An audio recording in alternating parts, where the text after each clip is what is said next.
Charlotte, what practical tips can you offer for women to incorporate more menopause-friendly foods into their daily diet?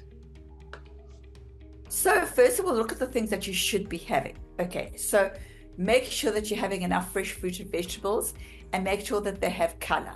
The more color they have, the active ingredients, that the compounds that do all the good things are in the pigments that make the color. So that's number one.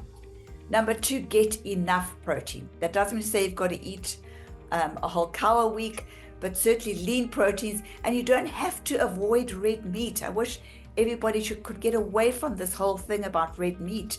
It's about the processed meats that you need to avoid, about the excess fat on meat that you should avoid.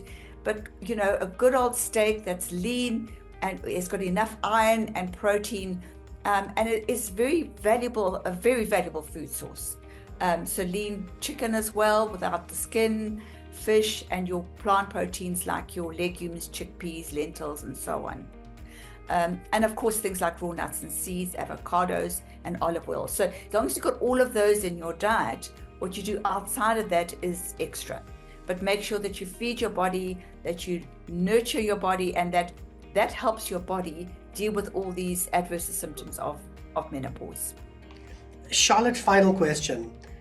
Premenopause and menopause. Does the dietary focus change from premenopause to actually now dealing with menopause? And what should women be aware of? Or is it fairly similar from a healthy nutrition and dietary perspective?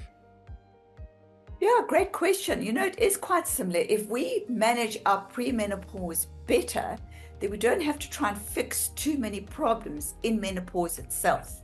So the premenopause should really focus on getting rid of the processed foods out of your diet, making sure you get enough vitamin D. I cannot stress that enough. And measure your vitamin D levels in your blood. So when you go for your normal lab test to check cholesterol and so on, measure your vitamin D levels, because there is a problem maybe with toxicity. I've yet to see it in my 47 years of practice. But in theory, vitamin D is stored by the liver. But in this country, even with the bright sunshine that we enjoy, I see a lot of vitamin D3 deficiency. And that impacts not only your bone metabolism, it impacts depression or mood stability, and it also impacts your immune system. So it's very important in the perimenopause area to look at your vitamin D3 levels, to make sure you're getting enough protein, and make sure that you get enough exercise as well. Because if you start doing all of this in menopause, when you've already gained that tire around your waist, it's really, really difficult to get rid of it. You can prevent it from getting worse, but trust me, it's better to prevent it than to fix it.